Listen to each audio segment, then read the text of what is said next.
தளர்ந்து போன கைகளை திடப்படுத்தி தள்ளாடும் முழங்கால்களை உறுதிப்படுத்துகிற ஆண்டவராகிய இயேசுவின் நல்ல நாமத்தினாலே உங்களை அன்போடு வாழ்த்தி வரவேற்றுக் கொள்கிறேன்.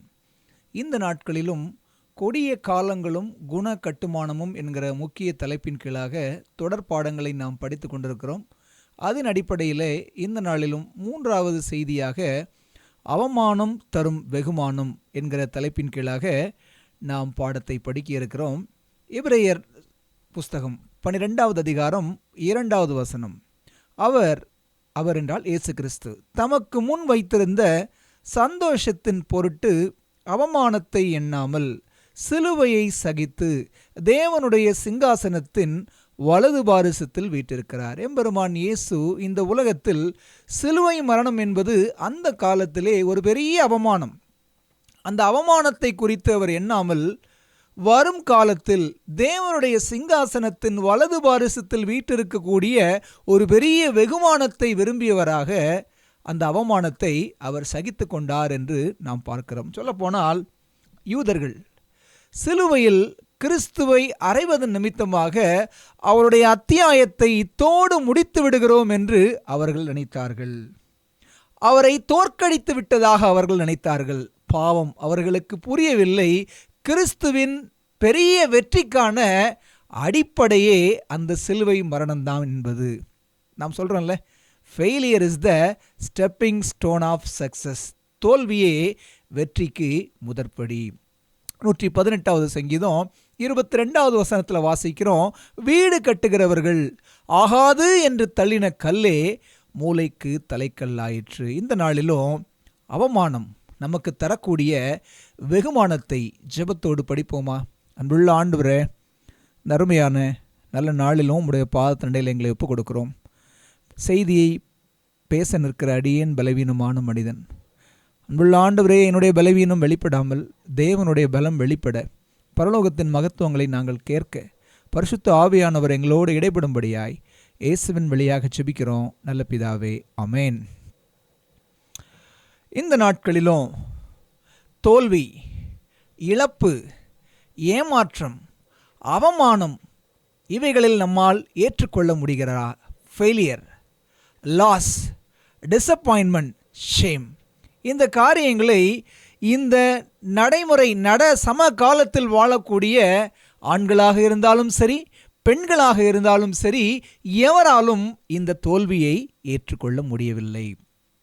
2 வாரங்களுக்கு முன்பாக நம்முடைய தென்கிழக்கு இந்திய ஒன்றியத்தின் சார்பாக நடைபெற்ற இச்சையடக்க போட்டிகள். இந்த போட்டிகளில் நம்முடைய தென்கிழக்கு ஒன்றியத்தின் கீழாக இருக்கக்கூடிய எல்லா செக்ஷன் ரீஜியனிலும் இருந்து வந்த வினாடி வினா போட்டி நடந்து கொண்டிருந்தது.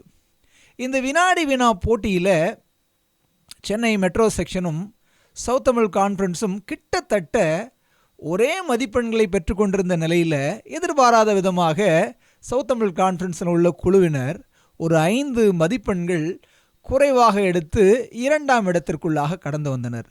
அந்த அணியில் உள்ள ஒரு சிறுமியால் அந்த தோல்வியை தாங்கிக் கொள்ளவே முடியவில்லை. ஏனென்று சொன்னால், கிட்டத்தட்ட 2 மாதங்களாக அதிகமான சிரமம் எடுத்து படித்து ஜெபத்தோடு ஆயத்தமாகி வந்திருந்த அந்த சிறுமியால் அந்த இழப்பை ஏற்றுக்கொள்ள முடியாமல் அவள் சொன்ன பதில், நான் இனிமேல் படிக்க மாட்டேன் என்று சொல்லி. நம்முடைய பிள்ளைகளுக்கு தோல்வியை ஏற்றுக்கொள்ள முடியவில்லை. சில சமயங்களில் தேவன் நாம் முழுமையாகவே ஆயத்தமாக இருந்தாலும் கூட நம்முடைய வாழ்க்கையில் தோல்வியை அனுமதிக்கிறார். உங்களால் தோல்வியை ஏற்றுக்கொள்ள முடிகிறதா? இழப்பை ஏற்றுக்கொள்ள முடிகிறதா? உங்களுடைய வாழ்க்கையில் கடந்து வரக்கூடிய ஏமாற்றங்களை நீங்கள் சமநிலையோடு ஏற்றுக்கொள்கிறீர்களா? அவமானங்களை எப்படிப்பட்ட பக்குவப்பட்ட மனதோடு நீங்கள் ஏற்றுக்கொள்கிறீர்களா? இந்த நாளிலும் கூட 3 நபர்களுடைய வாழ்க்கையில் அவர்கள் சந்தித்த அவமானங்களை அவர்கள் எவ்வாறு எடுத்துக்கொண்டார்கள், அதிலிருந்து நமக்குரிய ஆவிக்குரிய பாடம் என்ன என்பதை ஒன்றன் பின் ஒன்றாக பார்ப்போம். முதலாவது, அவமானத்தால் தன்னையே அழித்தவன், தோல்வியால் தன்னையே தொலைத்தவன். பெரும்பாலும் இந்த உலகத்தில் யாருக்காவது ஏதாவது அவமானங்கள் வந்துட்டா சில பேர் என்ன பண்ணுவாங்க, அவமானத்தை தாங்கிக் கொள்ள முடியாமல் தற்கொலைக்கு நேராக கடந்து போய்விடுவார்கள். வேதாகமத்திலும் அப்படி ஒரு கதாபாத்திரம் இருக்கத்தான் செய்கிறது. தோல்வியை தாங்கிக் கொள்ள முடியாமல் தன்னையே அழித்து கொண்ட மக்களுக்கு எல்லாம் ஒரு பெரிய முன் அடையாளமாக இந்த வேத மனிதன் காணப்படுகிறான். வாசிக்கலாமா? 2 சாமுவேல் 16வது அதிகாரம் 23வது வசனம். அந்நாட்களில் அகித்தோப்பேல் சொல்லும் ஆலோசனை தேவனுடைய வாக்கை போல் இருந்தது. அப்படியே அகித்தோப்பேலின் ஆலோசனை எல்லாம் தாவீதுக்கும் இருந்தது, அப்சலோமுக்கும் இருந்தது. எப்படி யோசேப்பின் வார்த்தை பார்வோனுக்கு நன்றாய் இருந்ததோ அதே போல அகித்தோப்பேலின் வார்த்தை தாவீதுக்கும் அப்சலோமுக்கும் தேவ வாக்காய் இருந்தது. யார் இந்த அகித்தோப்பேல் அப்படின்னு சொன்னா, இவன் ஒரு பெரிய அரசியல் ராஜதந்திரி. அரசியல் நுணுக்கங்களை வகுத்து கொடுக்கக்கூடிய ஒரு பெரிய ஆலோசனைக்காரனாக இருந்தான். இவன் தாவீதின் நாட்களில் தாவீதுக்கான பிரதான ஆலோசனைக்காரன். பிற்பாடு அகித்தோப்பேலுக்கும் ஒரு பிரதான ஆலோசனைக்காரனாக இருந்தான். வேதம் என்ன சொல்லுகிறது பாருங்கள். இந்த அகித்தோப்பேலின் ஆலோசனை தேவனுடைய வாக்கை போல இருந்ததாம். அப்படின்னா என்ன? ஒரு பிரச்சனைன்னு நம்ம ஆண்டவர்கிட்ட சொல்யூஷன் கேட்டால் அந்த தீர்வு எவ்வளவு சிறந்ததாக இருக்குமோ அந்த வகையில் சிறந்த தீர்வுகளை கொடுக்கக்கூடிய ஒரு பெரிய ராஜதந்திரி. இப்போ பாருங்களேன், நம்முடைய தமிழ்நாட்டில் அதிமுக கட்சியில் அப்படிங்கிற ஒரு மனிதர் இருந்தார். ரொம்ப அரசியல் நுணுக்கங்களை தெரிந்த ஒரு ஆலோசனைக்காரர்.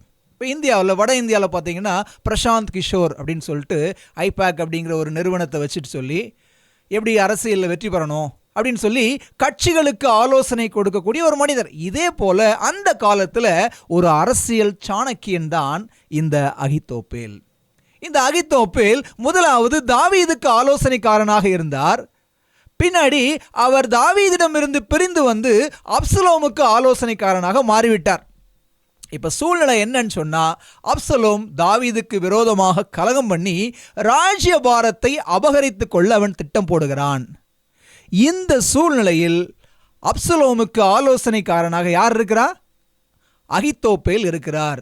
இதையெல்லாம் நன்றாக அறிந்த தாவீது இந்த அகித்தோப்பேலின் ஆலோசனை அதி புத்திசாலித்தனமாக இருக்கும், அதை தான் இனம் கண்டுகொள்ள வேண்டும் என்பதற்காக தன்னுடைய நண்பனான ஊசாயை அகித்தோப்பேல் இருக்கக்கூடிய அப்சலோமோடு சேர்ந்து இருக்கும்படியாக ரகசிய உளவாளியாக தாவீது ஊசாயை வைத்திருந்தார். இப்போ ஊசாயும் அகித்தோப்பேலும் அப்சலோமுக்கு கீழே ஆலோசனைக்காரராக இருக்கிறார்.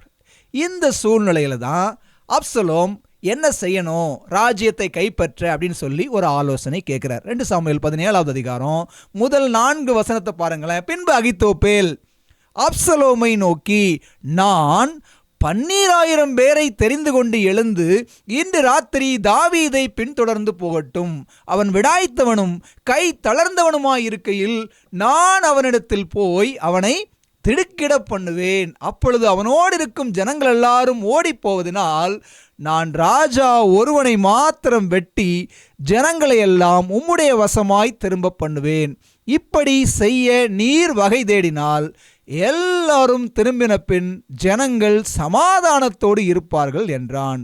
இந்த வார்த்தை அப்சலோமின் பார்வைக்கும் இஸ்ரவேலுடைய சகல மூப்பரின் பார்வைக்கும் நலமாய் தோன்றியது. என்னாச்சு? அப்சலோம் ஆலோசனை கேட்குறான், எங்கள் அப்பாட்ட இருந்து ராஜ்யத்தை கைப்பற்ற நான் என்ன செய்யணும் கேட்ட மாத்திரத்தில் அகித்தோப்பேல் அழகான ஒரு ஆலோசனை கொடுக்குறான். இன்னைக்கு ராத்திரியில், பகல் அவர் சொல்லலை, ராத்திரியில் 12,000 பேரை கூட்டிட்டு நான் திடீர்னு போய் தாவீதுக்கு ஒரு ஷாக் கொடுக்குறேன். ஏன்னா தாவீது இப்போ வனாந்தரத்தில் தன்னுடைய ஜனங்களோட சுற்றிட்டு இருக்கிறான். பகல் ஃபுல்லாக அலைஞ்சி சோர்ந்து டயர்டாகி ராத்திரியில் இருப்பான். திடீர்னு நாங்கள் 12,000 பேர் அவனை போய் சுற்றி நின்று அவனை திக்கு முக்காட வச்சோம் அப்படின்னு சொன்னால் என்ன செய்வதுன்னு தெரியாமல் ஜனங்கள் எல்லாம் தெரிச்சு ஓடி போயிடுவாங்க. அப்போ நான் தாவீதை மாத்திரம் வெட்டி கொண்டுறேன். அப்படி கொன்னுட்டா ராஜ்யபாரம் நம்ம வசமாயிரும். சொல்லுவோம்ல, மெய்ப்பனை வெட்டுவேன் மந்த என்ன செய்யும், சிதறடிக்கப்படும் அப்படிங்கிற மாதிரி நான் தாவீதை மட்டும் கொன்ட்டேன்னா ஜனங்க யாரும் சாக மாட்டாங்க. அப்போ எல்லாரும் நம்ம பேச்சை கேட்டு நம்ம கிட்ட வந்துடுவாங்க. ஏன்னா நம்மளோட சமாதானமாக ஜனங்க இருக்குன்னா ஜனங்களுக்கு அழிவு வரக்கூடாதுன்னு சொல்லிட்டு ஒரு சூப்பரான ஒரு ஐடியாவை யார் கொடுக்குறா? அப்சலோமுக்கு இந்த அகித்தோப்பேல் கொடுக்குறான். இந்த சூழ்நிலையில் இந்த அப்சலோம் என்ன பண்ணுறான், சரி ஊசாய் என்ன ஆலோசனை சொல்கிறான்னு கேட்போமே அப்படின்னு சொல்லி அவன் ஊசாயை கூப்பிடுறாங்க. இந்த ஊசாய் அகித்தோப்பேல் கொடுத்த நல்ல ஆலோசனையை கெடுத்து போட்டான். ஏன்னா ஊசாய் யாரோட ஆள்? தாவீதோட ஆள். என்ன ஆலோசனை சொன்னா அப்படின்னு சொன்னால், அப்சலோமை பார்த்து, நீங்கள் நினைக்கிற மாதிரி கிடையாது, உங்கள் தகப்பனாகிய தாவீது இந்த மாதிரி யுத்த காலங்களில் ஜனங்களோட இருக்க மாட்டார். நீங்கள் வேதாமத்தில் படித்து பாருங்கள், நான் எல்லாத்தையும் வசனத்தை வாசிக்கலை. அவர் ஏதாவது கெபியிலோ குகையிலோ தங்கி இருப்பார். நீங்கள் நினைக்கிற மாதிரி அவரை அழிக்க முடியாது. ஒன்று. அது மாத்திரமல்ல, இந்த மாதிரி நாட்களில் தாவீதோட யுத்த வீரர்களும் தாவீதும் குட்டியை பறிகொடுத்த கரடி மாதிரி பயங்கர மூர்க்கமாக இருப்பாங்க. அப்போ நாம் போனோன்னு சொன்னால் நம்மளோட அவங்க யுத்தம் செஞ்சு யுத்தத்தோட ஆரம்பத்தில் நம்ம ஆட்களில் கொஞ்சம் பேர் செத்து போனால் கூட, சிங்கத்துக்கு ஒப்பான பலசாலியாக இருந்தால் கூட ஒரு சில பேர் இறந்து போனதை பார்த்தா அவன் மனம் சோர்ந்து போய் டிஸ்கரேஜ் ஆகி யுத்தத்தை கோட்டை விட்டுருவாங்க. அதனால் நான் என்ன சொல்கிறேன், நம்ம எல்லாரும் ஒட்டு மொத்தமாக கடலத்தனையான ஜனங்களோடு போய் தான் தாவீதை முறியடிக்கணும்னு சொல்லி ஒரு ஆலோசனையை கொடுத்து அகித்தோப்பேலோட ஆலோசனையை அவன் என்ன செஞ்சிட்டான்? கெடுத்து போட்டான். இது தேவனுடைய ஏவுதலினால் வந்தது. 17வது அதிகாரம் 7 முதல் 14 வரை படித்து பார்த்தோம் அப்படின்னா 14வது வசனம் பாருங்கள். அப்பொழுது அப்சலோம் இஸ்ரவேல் மனுஷர் அனைவரும் அகித்தோப்பேலின் ஆலோசனையை பார்க்கிலும் அர்கியனாகிய ஊசாயின் ஆலோசனை நல்லது. இந்த தடவை இப்படி கர்த்தர் அப்சலோமின் மேல் பொல்லாப்பை வரப்பண்ணும் பொருட்டு அகித்தோப்பேலின் நல்ல ஆலோசனையை அபத்தமாக்குகிறதுக்கு கர்த்தர் கட்டளையிட்டார். அப்சலோமுக்கு ஒரு பொல்லாப்பு வர்றதுக்காக அகித்தோப்பேலோட ஆலோசனையை ஊசாய் மூலம் ஆண்டவர் கெடுத்து போட்டார். இதுதான் சூழ்நிலை. யோசிச்சு பாருங்களேன். பல வருஷமாக அரசியல் சாணக்கியனா அவன் சொன்னதை கடவுளோட வாக்குன்னு நினச்சி மக்களும் இருந்தாங்க, ராஜாவும் இருந்தாங்க, தாவீதும் இருந்தான், அப்சலோம் இருந்தான். அப்படிப்பட்ட மனுஷனுக்கு அவன் ஆலோசனையை கேட்காதது ஒரு பெரிய அவமானம். அந்த ஜனங்களுக்கு இடையே அவனுடைய நற்பெயர் கலங்கப்பட்ட ஒரு சூழ்நிலை. இந்த சூழ்நிலையை பாருங்க. ஆலோசனை எடுபடாமல் அவமானம் அடைந்த அகித்தோப்பேல் என்ன பண்ணுறாரு பாருங்களேன். 17வது அதிகாரம் 2 சாமுவேல் 23வது வசனம் பாருங்க. அகித்தோப்பேல் தன் யோசனையின்படி நடக்கவில்லை என்று கண்டபோது தன் கழுதையின் மேல் சேணம் வைத்து ஏறி தன் ஊரில் இருக்கிற தன் வீட்டுக்கு போய் தன் வீட்டு காரியங்களை ஒழுங்குபடுத்தி நாண்டு கொண்டு செத்தான். அவன் தகப்பன் கல்லறையிலே அவனை அடக்கம் பண்ணினார்கள். அப்போ என்ன புரிகிறோம்? தன்னுடைய வாழ்க்கையில் ஒரு பெரிய வலி, ஒரு பெரிய அவமானம், ஒரு ஏமாற்றம், ஒரு இழப்பு, அதை ஏற்றுக்கொள்ள முடியாமல் தன் விதியை முடித்து கொண்டான் இந்த அகித்தோப்பேல். சமுதாயத்தில் இன்றைக்கி மக்கள் இருக்கிறாங்களா இல்லையா? வலியை 10th ஸ்டாண்டர்ட் ஃபெயில் ஆகி தூக்கு போட்டு சாகிற பிள்ளைங்க இருக்கிறாங்கல்ல. கடன் தொல்லையினால் அவமானப்பட்டு குடும்பத்தோடு விஷம் குடித்து சாகிறவங்க இருக்கிறாங்கல்ல. இழப்புகளையும் ஏமாற்றங்களையும் தாங்கிக் கொள்ளாமல் உயிரை மாய்த்து கொள்ளக்கூடிய ஒரு கூட்ட ஜனங்கள் இன்றைக்கும் உலகத்தில் இருந்து கொண்டு தான் இருக்கிறார்கள். இந்த வகைராவிற்கு அகித்தோப்பேல் ஒரு உதாரணம். ரெண்டாவது ஒரு கூட்டம் அவமானம் வந்தால் என்ன பண்ணுவாங்க பாருங்க.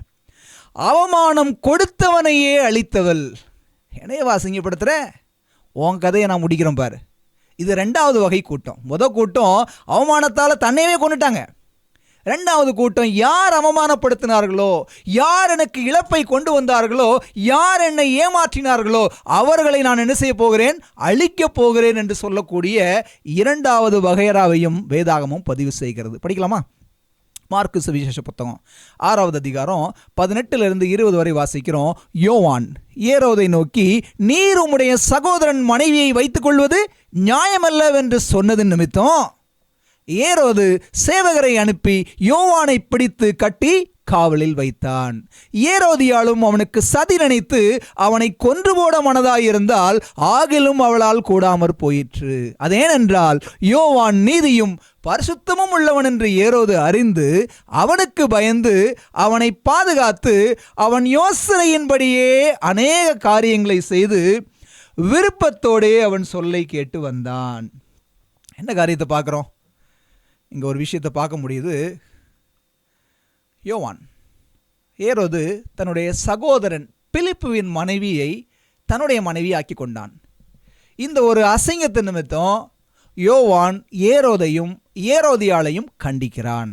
இது நியாயமல்ல அப்படின்னு சொன்னதுனால தூக்கி ஜெயிலில் போட்டாச்சு. யோவானை. இப்போ ஜெயிலில் போட்டதுக்கப்புறம் இப்போ ஏரோதியாலும் பார்க்குறான் இவன் எப்படியாவது கொல்லணும் அப்படின்னு சொல்லி. ஆனால் கொண்டு போட முடியலை. ஏன் அப்படின்னு சொன்னால் யோவான் எப்படி இருக்கிறாரு? பரிசுத்தம் உள்ளவன் என்று ஏரோது அறிந்து அவனுக்கு பயந்து அவனை பாதுகாத்து அவன் யோசனையின்படி அநேக காரியங்களை செய்தான். இப்போ என்ன புரிஞ்சுக்கிறோம்? ஏரோதியாளுக்கு இங்கே ஒரு பிரச்சனை ஆரம்பிக்குது. முதல்ல தன்னுடைய கள்ள உறவை கண்டித்ததால் ஒரு எரிச்சல், ஒரு அவமானம் வந்தது. ரெண்டாவது என்னன்னு சொன்னால், இதுவரை தன்னுடைய சொல்லை கேட்டு ஆட்சி செய்து கொண்டு வந்த ஏரோது இப்பொழுது தன்னுடைய வார்த்தையை கேளாமல் யாருடைய வார்த்தையை கேட்டார்னு பார்த்தோம்? யோவான் நீதியும் பரிசுத்தம் உள்ளவன் என்று ஏரோது அறிந்து அவனுக்கு பயந்து அவனை பாதுகாத்து அவன் யோசனையின்படி அநேக காரியங்களை செய்து. யார் அந்த அவன்? யோவான் பேச்சை கேட்க ஆரம்பிச்சிட்டான், நம்ம பேச்சை கேட்க மாட்டேங்கிறாரு அப்படின்னு சொல்லி தனக்கு எல்லா வகையிலும் இழப்பையும் அவமானத்தையும் கொண்டு வந்த இந்த யோவான் உயிரோடு இருக்கக்கூடாது என்று சொல்லி சமயத்தை எதிர்பார்த்து கொண்டிருந்த ஏரோதியாள் தலைகுனிவை கொண்டு வந்தவனின் தலையை வாங்கினாள். அவமானம் கொடுப்பவர்களையே அழிக்கக்கூடிய ஒரு கூட்டமும் இந்த உலகத்தில் இருக்கத்தான் செய்கிறது. இது ரெண்டாவது வகைரா. மூன்றாவது, அவமானமும் அமைதியான மனமும். எத்தகைய அவமானம், இழப்பு, தோல்வி, ஏமாற்றங்களின் மத்தியிலும் அமைதியாக கடந்து செல்லக்கூடிய மனங்களும் இந்த உலகத்தில் இருக்கத்தான் செய்கிறது. அவர்களுக்கெல்லாம் ஒரு உதாரண புருஷன் யார் என்றால் 2 சாமுவேல் 16வது அதிகாரத்தில் 7வது வசனம், 8வது வசனம், 13வது வசனங்களாம் வாசித்து பார்த்தீங்கன்னா நான் சில பகுதிகளை வாசிக்கிறேன். சீமேயி அவனை தூஷித்து, யார் இருந்த அவன்? தாவீதை தூஷித்து, இரத்த பிரியனே, பேலியாளின் மனுஷனே, தொலைந்து போ, சவுலின் ஸ்தலத்தில் ராஜாவான உன்மேல் கர்த்தர் சவுல் வீட்டாரின் இரத்த பழியை திரும்ப பண்ணினார். கர்த்தர் ராஜ்யபாரத்தை உன் குமாரனாகிய அப்சலோமின் கையில் ஒப்பு கொடுத்தார். இப்போதும் இதோ உன் அக்கிரமத்தில் அகப்பட்டாய், நீ இரத்தப்பிரியனான மனுஷன் என்றான். அப்படியே தாவீதும் அவன் மனுஷரும் வழியே நடந்து போனார்கள். சீமேயும் மலையின் பக்கத்திலே அவனுக்கு எதிராக நடந்து தூஷித்து அவனுக்கு எதிராக கற்களை எறிந்து மண்ணை தூற்றிக்கொண்டே வந்தான். வார்த்தையினால் வசைபாடினான், கற்களினால் காயப்படுத்தினான், மண்ணை தூற்றி தூஷித்தான் இந்த சீமேயி. யார் இந்த சீமேயி? சவுலோட சொந்தக்காரன். பென்யமின் கோத்திரத்தில் உள்ள சவுலுக்கு உறவினரான இந்த சீமேயி தாவீது ராஜாவை பார்த்து சபிக்கிறான். நம்ம ஊர்லலாம் மண் அள்ளி சாபம் போடுவாங்கல்ல, அதே மாதிரி கல்லையும் மண்ணையும் அள்ளி சாபம் போட்டே வர்றான். தாவீதும் அவனோடு கூட ஏராளமான வீரர்களும் ஜனங்களும் நடந்து போகும்போது மண்ணை வாரி இறைத்து சபிக்கிறான். ஒரு பெரிய அவமானத்தை ராஜாவை அசிங்கப்படுத்துறான். அந்த சூழ்நிலையில் தாவீது ராஜா இப்படி ஒரு அவமானத்தை கடந்து வரும்பொழுது அவரோடு கூட இருந்த வீரர்கள் சொல்றாங்க, ராஜாவே ஒரு வார்த்தை சொல்லுங்க, செத்த நாய் மாதிரி இருக்கிறான், நீங்க ஊன்னு சொல்லுங்க, அவன் தலையை நான் எடுத்துடுறேன் அப்படின்னு சொல்லிட்டு. அவங்கெல்லாம் சொல்றாங்க, அசிங்கப்படுத்துறவனோட தலையை நான் எடுத்துடுறேன்னு சொல்லி சொல்றாங்க. ஆனா தாவீது என்ன தெரியுமா சொன்னாரு? அவமானத்திலும் அமைதி காத்த தாவீது சொல்றாரு பாருங்க, 2 சாமுவேல் 16வது அதிகாரம் 10-16வது வசனத்துல, அதற்கு ராஜா, செரியாவின் குமாரரே, எனக்கும் உங்களுக்கும் என்ன? அவன் என்னை தூஷிக்கட்டும், தாவீதை தூஷிக்க வேண்டும் என்று கர்த்தர் அவனுக்கு சொன்னார். ஆகையால் ஏன் இப்படி செய்கிறாய் என்று கேட்கத்தக்கவன் யார் என்றான். பின்னும் தாவீது அபிசாயையும் தன் ஊழியக்காரர் எல்லாரையும் பார்த்து, இதோ என் கற்ப பிறப்பான என் குமாரனே என் பிராணனை வாங்க தேடும்போது இந்த பென்யமீனன் எத்தனை அதிகமாய் செய்வான், அவன் தூஷிக்கட்டும், அவன் அப்படி செய்ய அவனுக்கு கர்த்தர் கட்டளையிட்டிருக்கிறார். எவ்வளோ ஒரு விசாலமான சிந்தனை பாருங்க. அவன் ஏன் மண்ணள்ளி போடுறான்? ஆண்டவர் அவனை அனுமதிக்கிறாரு, நாம போய் அவனை என்ன கேட்கறது? இவ்வளவு எதுக்கு? என் பையன், என்னோட சொந்த பையனே என்னைய கொல்லணும், என் தலையெடுக்குன்னு அவன் போராடும்போது இவன் ஒரு அடுத்த மனுஷன், இவன் சாபம் போடுறதுல என்ன இருக்குது அப்படின்னு சொல்லிட்டு மிக அமைதியான முறையில் அவமானத்தை கடந்து வந்த தாவீதை குறித்து நம்ம என்ன செய்கிறோம்? வாசிக்கிறோம். இப்போ கேள்வி என்னன்னா, இதை கேட்டுக்கொண்டிருக்கிற அருமையான பிள்ளைகளை, உங்களோட வாழ்க்கையில் யாராவது அவமானப்படாமல் வந்திருக்கிறீங்களா? என்னுடைய வாழ்க்கையில் நான் இதுவரை எந்த தோல்வியுமே பார்த்ததில்லை. இதுவரை என்னை யாருமே ஏமாத்தினது கிடையாது. இந்த உலகத்தில் நான் எதையுமே இழந்து போனதில்லைன்னு யாராவது சொல்ல முடியுமா? ஒருத்தராலையும் சொல்ல முடியாது. அப்போ ஏன் இந்த உலக வாழ்க்கையில் நமக்கு அவமானம், ஏன் தோல்வி, ஏன் ஏமாற்றம், ஏன் இழப்பு? எதற்காக தேவன் இவைகளை நம்முடைய வாழ்க்கையில் ஒரு அங்கமாக வைத்திருக்கிறார்? ரெண்டே விஷயம்தான். எதற்காக இந்த அவமானம், தோல்வி, இழப்பு, ஏமாற்றம் அப்படின்னா ரெண்டே விஷயம்தான். ஒன்று, நாம் சிந்தித்து சீர்படுவதற்காக. எதுக்காக அவமானம், தோல்வி, இழப்பு, ஏமாற்றம் வருதுன்னா, எங்கேயோ ஒரு இடத்துல நான் கோட்டை விட்டுருக்கிறேன், எங்கேயோ என்கிட்ட பிரச்சனை இருக்குது, அதை நான் சரி செய்து கொள்ள வேண்டும் அப்படின்னா, நாம் பார்த்த இந்த 3 கதாபாத்திரங்களுடைய வாழ்க்கையிலையும் எங்கேயோ பிரச்சனை இருந்திருக்குது. அந்த பிரச்சனையை அவங்க சரி செய்யணும் அப்படிங்கிறதுக்காக தான் தேவன் அவருடைய வாழ்க்கையில் அவமானத்தையும், இழப்பையும், ஏமாற்றத்தையும் அவர் கொடுத்தாரு. என்ன அவருடைய வாழ்க்கையில் சரி செய்ய வேண்டியிருந்துச்சு பாருங்களேன். படிக்கலாமே, ஒரு வசனம் படிச்சுட்டு நாம் அதை பார்ப்போம். பிரசங்கி 7வது அதிகாரம் 14வது வசனம் சொல்கிறது, வாழ்வு காலத்தில் நன்மையை அனுபவித்திரு. தாழ்வு காலத்தில் என்ன செய்யணுமா? சிந்திக்கணுமா. என்ன பிரச்சனை, எதுக்கு இந்த லாஸ், ஏன் இந்த டிசப்பாயின்மெண்ட், எதுக்கு இந்த ஷேம், எதுக்கு இந்த ஃபெயிலியர் என்று நாம் யோசிப்பதற்காகவே தேவன் நமக்கு ஒரு தாழ்வு காலத்தை வைத்திருக்கிறார். டே ஆஃப் ப்ராஸ்பரிட்டின்னு ஒன்று இருந்துச்சுன்னா, டே ஆஃப் அட்வர்சிட்டி அப்படின்னு இன்னொன்று இருக்கும். வாழ்வு காலத்தில் நன்மையை அனுபவிக்க தெரிந்த நமக்கு தாழ்வு காலத்தில் சிந்தனை செய்ய தெரிகிறதா? அப்போ அகித்தோப்பேலுக்கு ஏன் இந்த அவமானம் வந்துச்சு? ஏன் தேவன் அதை அனுமதித்தார் அப்படின்னு சொன்னால், அகித்தோப்பேலோட பழிவாங்கும் மனநிலையை மாற்றுவதற்காகவே அவனுக்கு அவமானம் அளிக்கப்பட்டுச்சு. என்ன அகித்தோப்பேல் பழிவாங்க நினைச்சாரு? என்ன இவர் புதிர் போடுறாரு அப்படின்னு நினைக்கிறீங்களா? வேதாகமத்தில் இல்லாத சில காரியங்களை தீர்க்க தரிசன ஆவியின் மூலமாக தேவன் எலோனைட் எழுத்துக்களில் கொடுத்துருக்குறாங்க. இந்த அகித்தோப்பேல் தாவீதுக்கு தான் ஆலோசனைக்காரனாக இருந்தார். எதுக்காக அப்சலோம் கூட சேர்ந்தார் தெரியுமா?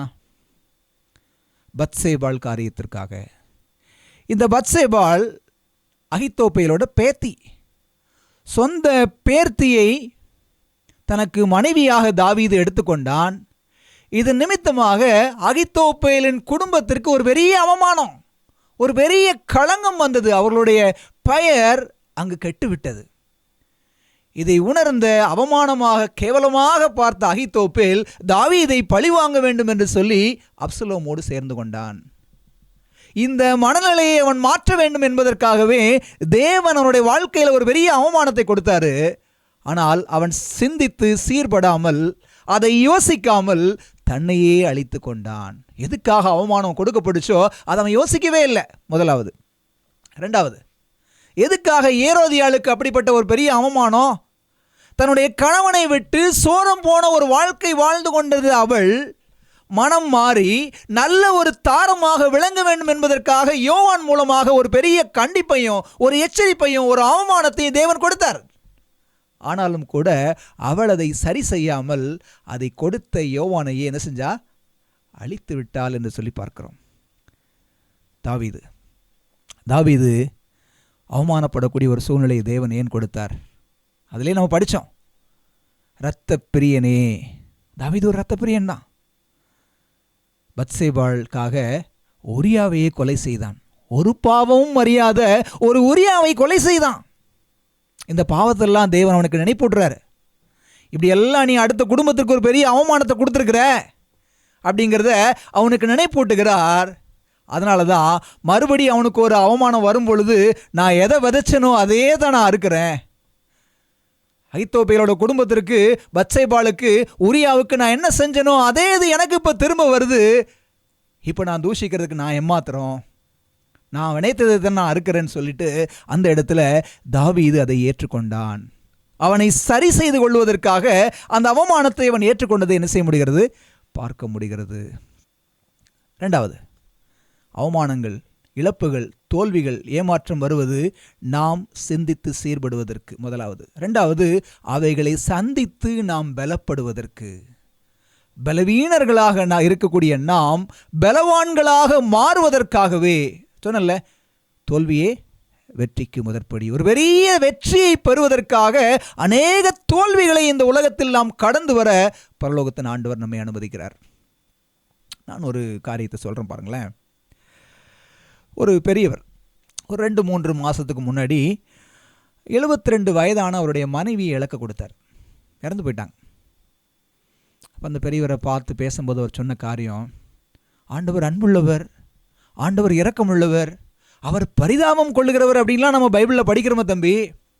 அப்படிப்பட்ட தேவன் எதற்காக என்னுடைய மனைவியை 3 மாத காலமாக வியாதியில் பயங்கர வலியிலும் வேதனையிலும் துடிதுடிக்க வைத்து அவர்களுடைய ஜீவனை அவர் எடுக்கணும்? உடனே அவங்களுடைய ஜீவனை அவர் எடுத்திருக்கலாம்ல. அவர் இரக்கம் உள்ளவர் தானே தம்பி, ஏன் அப்படி பண்ணாரு அப்படின்னு சொல்லி ஒரு கேள்வியை கேட்டார்.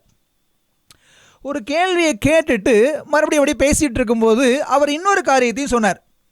என்ன சொன்னார்னா, என் மனைவி சுகம் இல்லாமல் அப்படி துடிக்கக்கூடிய நாட்களில் ஆண்டவரே அவளுக்கு சுகத்தை கொடுங்க, ஆண்டவரே அவளுக்கு ஜீவனை கொடுங்கன்னு ஆரம்ப காலங்களில் நாங்கள் ஜெபம் பண்ணிகிட்டே வந்தோம். ஆனால் அவள் படுற வேதனையும் கஷ்டத்தையும் பார்த்து ஒரு கட்டத்தில் ஆண்டவரே அவளுடைய ஜீவனை எடுத்துக்குங்கன்னு சொல்லி ஜெபம் பண்ண ஆரம்பிச்சிட்டோம். எங்களுடைய ஜெபமே மாறிடுச்சு அப்படின்னு சொல்லி சொன்னார். அவரோட கேள்வியையும் அவரோட ஜெபத்தையும் நீங்கள் ஒப்பீடு செய்து பார்த்தீர்கள் சொன்னால் ஒரு காரியத்தை தெளிவாக புரிஞ்சுக்கலாம். ஒருவேளை அந்த பெரியவர் சொன்ன மாதிரி தேவன் உடனே அந்த அவரோட மனைவியை எடுத்திருந்தார்னு வச்சுக்கோங்க, அந்த அம்மாவோட இழப்பை அவரால் தாங்கிக்க முடியாது. வயதான அவர் நடைபெணமாக மாறியிருக்கலாம். ஏன் சொல்லப்போனால் அவருடைய ஜீவன் கூட போயிருக்கலாம். இதையெல்லாம் உணர்ந்த தேவன் அவர் அந்த இழப்பை ஏற்றுக்கொள்ளணும், அதற்காக பலப்பட வேண்டும் என்பதற்காக அந்த அம்மா வலியில் கஷ்டப்பட்டாலும் பரவாயில்லைன்னு சொல்லி வலியோடு கூட அந்த தாயின் மரணத்தை 3 மாத காலம் அவர் தாமதப்படுத்தினார். அதனால தான் சுகத்தை தாரும் ஜெபம் பண்ண அவங்க ஆண்டவரே நீங்கள் ஜீவனை எடுத்துக்குங்கன்னு சொல்கிற அளவுக்கு மாறிட்டாங்க. தேவனுடைய சித்தத்தை ஏற்றுக்கொள்ள அவர்கள் ஆயத்தமானாங்க. பலவீனமான பெரியவரை பலப்படுத்தவே, அந்த இழப்பை ஏற்றுக்கொள்ளவே வேதனைக்கு மத்தியிலும் காலதாமதமானது அவருடைய மனைவியோட மரணம். கிறிஸ்துவுக்குள் அன்பானவர்களே, இப்படி ஏதாவது ஒரு வகையில் நம்முடைய வாழ்க்கையில் நம்ம இழப்புகளையும் ஏமாற்றங்களையும் தோல்விகளையும் அவமானத்தையும் சந்தித்து கொண்டு தான் வருகிறோம். நம்முடைய எதிர்காலம் எப்படி இருக்க போகுது தெரியுமா? நம்ம நினைக்கிற மாதிரி அப்படியே பஞ்சு மத்தையில் நடக்கக்கூடிய எதிர்காலம் நமக்கு இனிமேல் இருக்கும் அப்படின்னு சொல்ல முடியாது. உலகத்தின் இறுதி நாட்களில் வாழக்கூடிய நமக்கு ஒரு எதிர்மறையான எதிர்காலம் தான் காத்திருக்கிறது. சரிங்களா? ஒருவேளை இதுவரைக்கும் 3 நேரம் நல்லா சாப்பிட்டுட்டு இருக்கிறோம், யாருக்கு தெரியும் நாளைக்கு சாப்பாட்டுக்கே கஷ்டப்படுற சூழ்நிலை நமக்கு வரலாம். இதுவரை சொகுசாக பயணம் செய்து கொண்டிருக்கிறோம், கார்லேயோ அல்லது ஃப்ளைட்லேயோ அல்லது ட்ரெயின்லேயோ பயணப்படக்கூடிய நாம் கால்நடையாய் நடந்து போகக்கூடிய சூழ்நிலை கூட நம்முடைய வாழ்க்கையில் வரலாம். கை நிறைய சம்பளத்தோடு வேலை செஞ்சிட்டு இருக்கிறோம். 1ஆம் தேதி ஆனால் லட்சங்களில் சம்பளம் வாங்குறவர்களாக நீங்கள் இருக்கலாம், ஆயிரங்களில் சம்பளம் வாங்குறவர்களாக இருக்கலாம். கையில் ஒரு காசு கூட இல்லாமல் கஷ்டப்படக்கூடிய நிலைமை கூட வரலாம். நிந்தனை, அவமானம், வீண் பழி, புறக்கணிப்பு, வெறுப்புக்குள்ளாகுதல் என எதிர்மறையான எதிர்காலம் கூட நமக்கு வரலாம். நான் ஒரு சில விஷயங்களை சொல்கிறேன் பாருங்களேன். இப்போ தற்போதைக்கு நடக்கக்கூடிய உலகம் சார்ந்த சில நிகழ்ச்சிகள், மெட்டா ஏஐ கேள்விப்பட்டிருக்கேன்ல, ஃபேஸ்புக், வாட்ஸ்அப், இதற்கான ஒரு மதர் கன்சர்ன் தான் இந்த மெட்டா ஏஐ. இந்த மெட்டா ஏஐ என்ன பண்ணாங்க, ஒரு சமீபத்தில் ஒரு மாதம் 1.5 மாதத்துக்குள்ளே இருக்கும். இதில் உலக அளவில் 80,000 ஒர்க்கர்ஸ் இருக்கிறாங்க, 80,000 ஊழியர்கள் இருக்கிறாங்க. இந்த 80,000 ஊழியர்களில் 8,000 ஊழியர்களை இந்த மெட்டா ஏஐ நிறுவனம் பணி நீக்கம் செய்தது. முதல்ல நீங்கள் வீட்டிலேருந்து வேலை பாருங்கள், ஒர்க் அட் ஹோம் அப்படின்னு சொல்லிட்டு ராத்திரியில் மிட் நைட்டில் ஒரு மெயில் அனுப்புகிறாங்க, நீங்கள் வேலைக்கு வர வேண்டாம் அப்படின்னு சொல்லிட்டு. இந்த 8,000 பேர் எத்தனை பேர்கிட்ட ஹவுசிங் லோன் இருந்திருக்கும், எத்தனை பேருக்கு கார் லோன் இருந்திருக்கும், எத்தனை பேருக்கு பேங்க்கில் இஎம்ஐ இருந்திருக்கும், எத்தனை பேருக்கு பேரண்ட்ஸ்க்கான மெடிக்கல் எக்ஸ்பென்ஸ் இருந்திருக்கும், மெடிக்ளைம் பாலிசி இருந்திருக்கும், எவனெல்லாம் வச்சுருப்பாங்க. ஒரே நாளில் அவருடைய வாழ்க்கை மாறியது. இதுவரை ஆயிரங்களில் லட்சங்களில் வாழ்ந்த அவருடைய வாழ்க்கை நடுரோட்டுக்கு வந்துருச்சு. எப்போ என்ன ஏமாற்றம், இழப்பு, தோல்வி, அவமானம் வரும் யாருக்கும் தெரியாது. அது மாத்திரமல்ல, அந்த மெட்டா ஏஐ இன்னொரு 7,000 பேரை ஏஐ டீம், ஆர்டிஃபிஷியல் இன்டெலிஜென்ஸ் இப்போ வரக்கூடிய சமீப காலத்தில் இதுக்கு மாற்றிட்டாங்க. இன்னொரு 6,000 போஸ்ட் சும்மா இருக்குது. எங்கே பார்த்தாலும் வேலை வாய்ப்புகள் எல்லாம் இப்பொழுது இயந்திரமாகி கொண்டிருக்கிறது. அட்வான்ஸ்டு டெக்னாலஜிக்கு மாறிட்டு இருக்குது. யாருக்கு வேணாலும் எப்போ வேணாலும் வேலை பறிபோகக்கூடிய சூழ்நிலை வரலாம். அதுதான் இன்றைய காலத்தோட உண்மை. முதல் காரியம். ரெண்டாவது, இன்றைக்கு இந்த கச்சா எண்ணெய் விலை உயர்வு பாருங்கள். நாட்டுக்கு நாடு சண்டை, எங்கே பார்த்தாலும் பிரச்சனை. ஈரான், அமெரிக்கா, இஸ்ரேல், லெபனான் சொல்லி இவங்க பிரச்சனையினால இந்த பிரச்சனையோட எதிரொலி ஒட்டு மொத்த உலகத்தையுமே பாதிக்கிறது. நல்லா யோசித்து பாருங்க. இப்படியே நீடிச்சது அப்படின்னு சொன்னால், ஒரு நாட்டில் எரிபொருள் விலைவாசி உயர்ந்தால் எல்லா பொருட்களோட விலைவாசியும் உயரும். ஏன்னா ஒரு இடத்துல இருந்து இன்னொரு இடத்துக்கு டிரான்ஸ்போர்ட் பண்ணுறதுக்கு முக்கியமான ஒரு சோர்ஸே எரிபொருள் தான். வாங்குகிற பாலாக இருக்கலாம், அரிசியாக இருக்கலாம், பருப்பாக இருக்கலாம், காய்கறியாக இருக்கலாம், பழங்களாக இருக்கலாம், எல்லா விலைவாசியும் வரும். யாருக்கு தெரியும்? ஒரு கிலோ கத்திரிக்காய் 200 சொன்னால் கூட வாங்கி சாப்பிடக்கூடிய நல்ல வரந்து தான் ஆகும். இப்படி எதிர்மறையான எதிர்காலங்கள் வரலாம். நாடுகளுக்கு நாடு நடைபெறக்கூடிய யுத்தங்கள், பிரச்சனைகள், இதெல்லாம் பார்க்கும் பொழுது இப்படிப்பட்ட சூழ்நிலைகளை நாம் கடந்து வர வேண்டிய சூழ்நிலை என்ன செய்யலாம்? வரலாம். இப்போ கொஞ்ச நாளாக பார்த்தீங்க அப்படின்னா உரம் விலை உயர்ந்து கொண்டு இருக்கிறது. ஏன் உரத்தோட விலை உயர்வு அப்படின்னு சொன்னால், உள்நாட்டில் உரம் தயாரிக்க வேண்டுமானால் உரம் தயாரிப்பதற்கு மீத்தேன் வேணும். மீத்தேன் வேணும்னா கச்சா எண்ணெய் வேணும். கச்சா எண்ணெய் தட்டுப்பாடுனால உரம் உள்நாட்டிலே தயாரிக்க சிரமம், விலைவாசி உயர்வு ஒன்று. ரெண்டாவது, உலகத்திற்கான ஒட்டுமொத்த செயற்கை உரங்களில் 15% 15% ரஷ்யா தான் சப்ளை பண்ணுறாங்க. இந்த ரஷ்யா உக்ரைன் வார்னால அது ஒரு பிரச்சனையாக இருந்துகிட்டு இருந்துச்சு. இப்போ உரத்தட்டுப்பாடு ஒரு பக்கம், பெட்ரோல் தட்டுப்பாடு ஒரு பக்கம், இன்னொரு பக்கம் சமீப அறிக்கை என்ன தெரியுமா சொல்லுகிறது? இந்த வருஷத்தில் தண்ணீர் பிரச்சனை இருக்கும், போதுமான அளவு பருவமழை பெய்யாது. எல்லாரும் சொல்கிறாங்க. எங்கே பார்த்தாலும் ஒரே எல்னோ எஃபெக்ட். இப்போ பாருங்கள், ஜூன் மாதத்தில் வாழ்ந்துட்டு இருக்கிறோம், ஆனாலும் கூட வெயில் குறைஞ்ச மாதிரி இல்லை. தண்ணீர் தட்டுப்பாடு ஒரு பக்கம் வர்றதுக்கு வாய்ப்பு இருக்கிறது. இந்த ஏஐ தொழில்நுட்பத்தினாலேயே அதிக அளவான தண்ணீரை அவங்களே கன்சியூம் பண்ணிட்டு போயிடுவாங்க. இப்போ பாருங்கள், உர தட்டுப்பாடு, பருவமழை தட்டுப்பாடு, இன்னொரு பக்கம் பெட்ரோல் விலைவாசியெல்லாம் உயர்வு, கடைசி இது எங்கே கொண்டு வந்து நிற்கும்? உணவு தட்டுப்பாடில் கொண்டாந்து நிற்கும். மதுரையில் இங்கே ஒரு ஹோட்டலில், லக்ஷ்மி பவன் ஒரு ஹோட்டல் இருக்குது. இந்த கேஸ் தட்டுப்பாடெல்லாம் வந்த காலத்தில் 60 ரூபாய் 70 ரூபா கொடுத்த பூரியோட விலை அடுத்து 110 ரூபா 120 ரூபாய்க்கு மாறிடுச்சு. விலைவாசி அப்படியே டபுள் ஆயிடுச்சு கிட்டத்தட்ட. எல்லாமே எலக்ட்ரிக்கு மாறுறாங்க. வரக்கூடிய காலங்களில் தண்ணீர் தட்டுப்பாடு வரும், அப்போ உணவு தட்டுப்பாடு வரும். இப்படிப்பட்ட சவாலான எதிர்காலங்கள் வரலாம். இப்போது இருக்கக்கூடிய சூழ்நிலைகள் எல்லாம் பார்க்கும் பொழுது நடக்கக்கூடிய ஒவ்வொரு காரியங்களும் அப்படி தான் இருந்துட்டு இருக்குது. இப்படிப்பட்ட எதிர்மறையான காலங்களையும் தேவன் அனுமதிக்கிறார். இந்த இழப்புகளையும் இந்த தோல்விகளையும் இப்படிப்பட்ட ஏமாற்றங்களையும் சந்திக்க நாம் ஆயத்தமாக இருக்கிறோமா? இன்னொரு பக்கம் பாருங்களேன், விலைவாசி. பொருளாதாரம் அமெரிக்க டாலரில் கணக்கிடப்படுகிறது. இந்திய ரூபாயோட மதிப்பு அமெரிக்க டாலருக்கு எதிரான ரூபாயோட மதிப்பு வீழ்ச்சி அடைந்து கொண்டே வருகிறது. ஏன் அப்படின்னு சொன்னால், இந்தியாவில் பெருசாக யாரும் இன்வெஸ்ட் பண்ணுறது இல்லை. வெளிநாடுகள் எல்லாம் தங்களுடைய முதலீடுகள் எல்லாம் வெளியே எடுத்துகிட்டு போகிறாங்க. அப்போ பணவீக்கம் ஏற்படலாம். அதுவும் விலைவாசி உயர்வுக்கு என்ன செய்யலாம்? ஒரு காரணமாக அமையும். அப்படி நிறைய காரணங்கள் இருந்துகிட்டே இருக்குது. இப்படிப்பட்ட ஏமாற்றமான காலங்களையும் இழப்புகளையும் ஒருவேளை வந்தால், நான் கண்டிப்பாக வரும்னு சொல்லலை, ஆண்டவர் அப்படி தான் சொல்கிறாரு, உலகத்தோட இறுதி நாட்கள் இப்படி தான் இருக்கும் அப்படின்னு சொல்லிட்டு. இப்படிப்பட்ட ஏமாற்றம், இழப்பு, பொருளாதார தட்டுப்பாடு, விலைவாசி உயர்வுன்னு சொல்லி ஒரு கிரைசிஸை நம்ம மீட் பண்ண போகிறோன்னு வச்சுக்கோங்க. நீங்கள் சொல்லுங்களேன், 2019 கோவிடுக்காக எத்தனை பேர் காத்துட்டு இருந்தீங்க? எத்தனை பேர் ஆயத்தமாக இருந்தீங்க? சொன்னாங்கல்ல, அங்கே சைனாவில் ஒரு இடத்துல கோவிட் தொற்று பரவுச்சு அப்படிங்கும்போது நம்மளாம் அதை பெருசாக கண்டுக்கல, அதை எதிர்கொள்ள யாருமே ஆயத்தமாக இல்லை. ஆனால் இன்றைக்கு எல்லா வீடுகளிலும் அதோட தாக்கம் இருக்கத்தான் செய்கிறது. அதை எதிர்கொள்ள போதுமான ஆயத்தங்களோடு நாம் இல்லாததினால் நம்முடைய குடும்பத்தில் அனைவரை நாம் இழந்திருக்கிறோம்.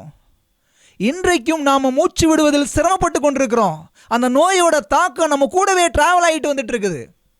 கிறிஸ்துவுக்குள் அன்பானவர்களே, ஒருவேளை நமக்கு இதே போல பொருளாதார பிரச்சனையினால ஒரு எதிர்மறையான எதிர்காலம் வருது அப்படின்னு சொன்னால், அதை எப்படி எதிர்கொள்ள போகிறோம்? வரலைன்னா பரவாயில்ல, ஆண்டவருக்கு ஸ்தோத்திரம். ஒருவேளை அப்படிப்பட்ட நாட்களை நீங்களும் நானும் கடந்து வரும்படியாக தேவன் அனுமதிப்பார் என்று சொன்னால் நாம் என்ன செய்ய வேண்டும்? முதலாவது தேவனை தேடணும். நம்ம அவருடைய சமூகத்தில் தாழ்த்தணும், அவருடைய வழிநடத்தலுக்காக நம்ம காத்திருக்கணும். இதையெல்லாம் செய்துவிட்டு உலக ரீதியாக நாம் சில முன்னெச்சரிக்கை நடவடிக்கைகளையும் எடுக்கத்தான் செய்யணும். அனாவசிய செலவுகளை தவிர்த்து அவசியத்துக்காக செலவு செய்யுங்க. ஒரு வீட்டில் ஒருத்தர் தான் டிராவல் பண்ணணும் அப்படின்னா கார் எடுத்துகிட்டு போக வேண்டிய அவசியம் இல்லை. ஒரு 2 வீலர் எடுத்துகிட்டு போய்க்கலாம். முடிஞ்சால் டவுன் பஸ் ஏறி கூட டிராவல் பண்ணலாம். உங்கள் கையில் இருக்கக்கூடிய பணத்தை கவனமாக செலவு செய்யுங்கள். ஒருவேளை எதிர்காலத்தில் பயங்கரமான ஒரு நெருக்கடி வந்தால் கூட யாரும் சாப்பிடாமல் உயிர் வாழாமல் இருக்க முடியாது. நம்முடைய பணத்தை ஜாக்கிரதையாக செலவு செய்யணும். அனாவசியங்களை தவிர்த்து அவசியத்திற்காக செலவு செய்யுங்கள். 2வது, சரியான எரிபொருள் பயன்பாடு. சொன்னல, எங்கே எதில் போகணுமோ 2 பேர் போனால் 2 வீலரில் போய்க்கலாம். எரிபொருளை என்ன செய்யுங்க, சிக்கனமாக உபயோகப்படுத்துங்க. எல்லா எரிபொருள் மாத்திரம் இல்லை, எந்த பொருளை உபயோகப்படுத்தினாலும் சரி சிக்கனம் மிக மிக அவசியம். 3வது, ஒரு எதிர்காலம் எப்படி இருக்குன்னு தெரியாது, புதிதாக கடன் வாங்காதீங்க. ஹவுஸ் லோனோ கார் லோனோ அகலக்கால் வைக்காதீங்க. நாம் இருக்கக்கூடிய வேலை வாய்ப்பு நமக்கு ஒரு நிரந்தரமான வருமானத்தை கொடுக்குமா? எதிர்காலம் எப்படி இருக்குது என்ன என்று தெரியாமல் அகலக்கால் வைத்து கொண்டு எங்கேயும் மாட்டி வெளிப்பதிங்க என்ன செய்ய வேண்டாம், நிற்க வேண்டாம். புது இஎம்ஐ, இன்ஸ்டால்மெண்ட்ஸ், கிரெடிட் கார்ட்ஸ் என கூடுதலான சுமையை உங்கள் மீது என்ன செய்யாதீங்க, சுமத்தி கொள்ளாதீர்கள்.